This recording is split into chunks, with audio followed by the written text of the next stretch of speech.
Brought to you by GTA, your island, your network. Retired University of Guam president and former Washington delegate Dr. Robert Underwood says the meeting sends a clear message about the vital importance of the Micronesian region and the more than 3 million square miles it comprises. This area used to be known as an American lake, but it's no longer an American lake. It's a Micronesian lake.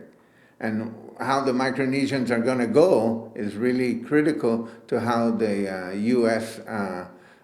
Positions its military assets and how they formulate their policies in this part of the world. Chinese influence is growing with or without military power. It's just growing in this part of the world. So it's not like just trying to figure out what a hedge is against them. It's trying to figure out what is the lay of the land going to look like. So in that sense, this is a really vital question for this part of the world, and I think Guam is really at the center of it. As China's interest in the region looms large, that can be added leverage for the freely associated states as they prepare to renegotiate their political association with Washington.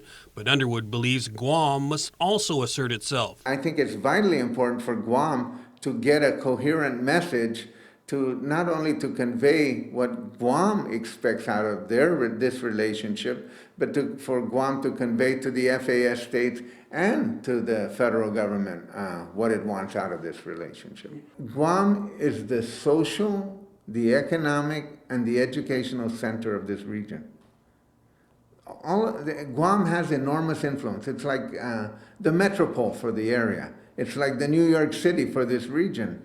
And how Guam relates to that and how it relates to the other areas as a consequence of that is pretty important. But the former congressman who has written scholarly papers on U.S. Micronesia ties and just last year delivered a speech on the topic at Georgetown University says our focus can't be on a reactive issue like compact impact aid.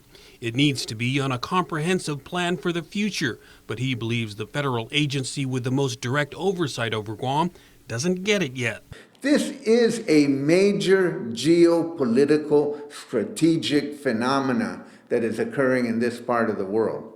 And Department of Interior has to catch up in their thinking, and I think our political leadership on Guam has to wake up to the authority and influence they can have over this process. Certainly it's clear with the Department of Defense, starting to be clear with the State Department. I don't think it's as clear with the Department of Interior.